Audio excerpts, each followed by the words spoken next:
We're going to continue on with constitutional government. And just because a country, once again, as review, has a constitution does not mean it has a constitutional government. In a constitutional government, the Constitution is a form of higher or fundamental law that must be obeyed by everyone, including those in power.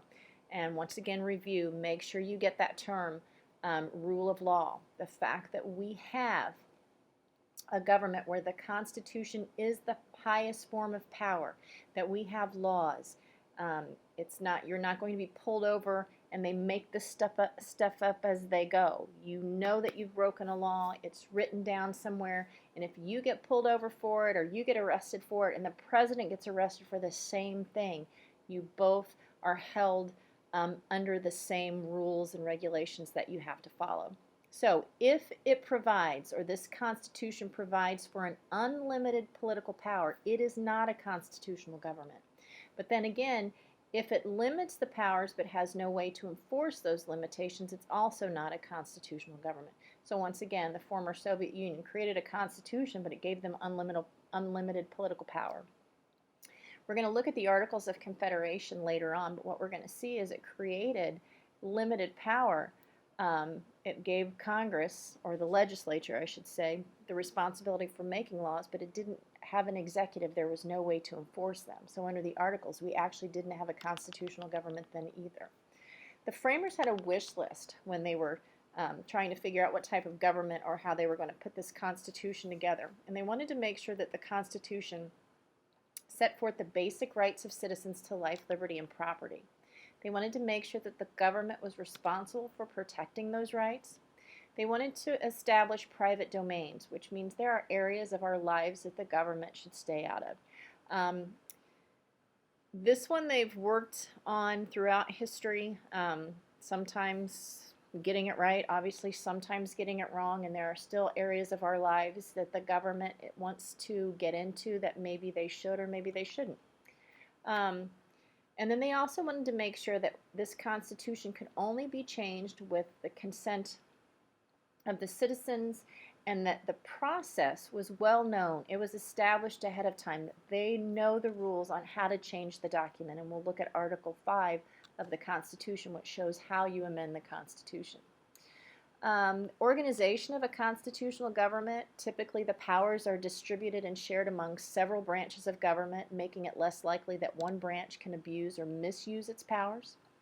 The framers of our Constitution provided for this distribution of powers between the three branches of government that they created, with this separation of powers and then checks and balances.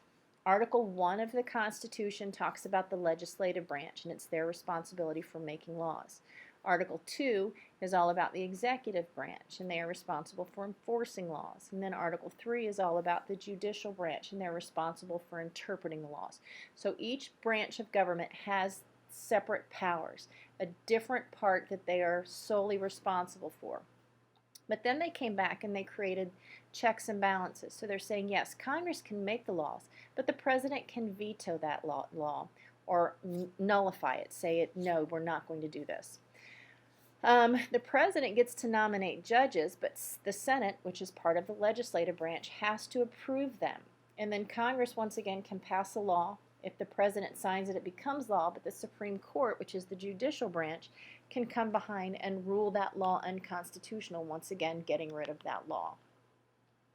Inefficient, and this is really important.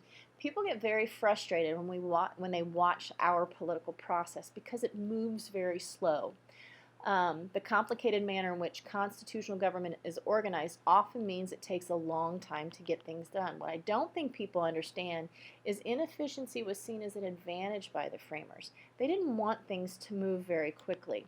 The difficulties would help prevent the abuse of power and make it more likely that when a decision was finally made, it was going to be a good one. And then dictators, very efficient. If they want something done, they say it and it gets done. It doesn't matter how horrible it is. So the inefficient manner that our government has, it can stop the abuse of power and say, wait a minute, we need to think about this longer, make sure that this is really what the people want. When the framers, founding fathers, were trying to figure out how they were going to create this new government. They had a couple to choose from history that they were familiar with, this idea of a republic. The founders admired the republics of ancient Greece and Rome. Obviously, these people were very well read and they knew the history of ancient Greece and ancient Rome.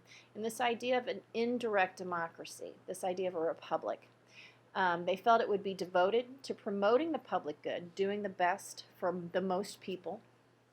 They felt that the political authority shared by all or most of the citizens,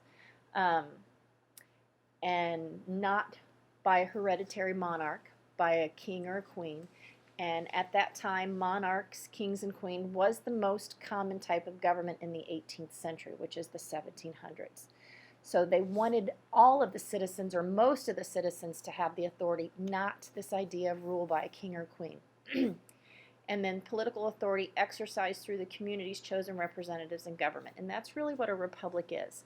The community chooses representatives, and it's the representatives who run the government, and that's what we have. So in the United States, we actually have a republic. A lot of people would like to say we are a democracy, but we are actually not.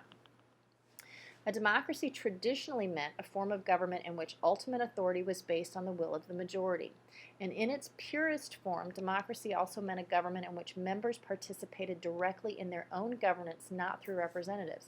So anytime something were to happen in government, everyone would have to meet, and everyone would vote directly on every single thing that needed to be voted on.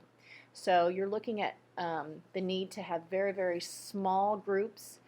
In New England, they have these town meetings where everyone in the town would gather and they would vote directly on everything that was going to affect that town. That would absolutely be impossible to have what we would call a direct democracy here in the United States.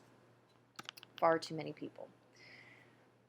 This is a picture of James Madison, and he is considered the father of our Constitution. When we start getting into the Constitution, we'll go into much greater detail about the role that he played, but very, very important founding father. And James Madison felt that direct democracies must be confined to small communities because people administer the government. Everyone had to get together, so he realized that it would be impossible to have a democracy in its purest form. In a republic, the people's representatives administer the government, not the people themselves, allowing it to be extended over a much larger area. He felt this would be the best option for America, that law would be made and administered by representatives elected by a large number of people. So each member of Congress that's in the House of Representatives actually represents between 500 and 600,000 people each. And then the senators all represent their states, and then obviously the president represents everyone in the United States. So it would be it'd be impossible for us to all vote on every single issue. So we elect people, we send them to either Indianapolis for state government, or we send them to Washington, D.C. for our national government, and we actually have what's called a actually it's a constitutional democratic republic. We vote for representatives, and then the representatives run the government for us. He believed, James Madison, that the common good could be served by people pursuing their own self-interest, and that would contribute to the general prosperity. He also realized, though, that we are self-interested people, and that by everyone pursuing their own self-interest, this might go against the interests of others in the common good. And so his famous quote, "If all people were angels, there would be no need for government." So he realized that there was this need, because yes, we all pursue our self-interest, but what happens if the will of the majority overtook huge minority rights? So he favored a constitution with limited government, this idea of separation of powers and checks and balances. And then actually the basic concepts of American democracy that we believe in the United States, the first one is the fundamental worth and dignity of every person. Second one is the respect for equality of all, and this is very important. Respect for equality, when the Founding Fathers wrote this, did not mean equality of condition. We are not all born into the same families in terms of how much money our families have, how affluent our families are, how much power they have, whether it's in business or politics. But it was the idea that everyone had equal opportunities and that everyone would be equal before the law. And then the idea of majority rule, but we had to always keep in mind the minority rights. The idea of compromise was very important when they wrote this, and I think that's one of the problems that we're having today is both sides, Republicans and Democrats, just really do not want to compromise. And then the last concept of our democracy is the widest possible degree of individual freedom.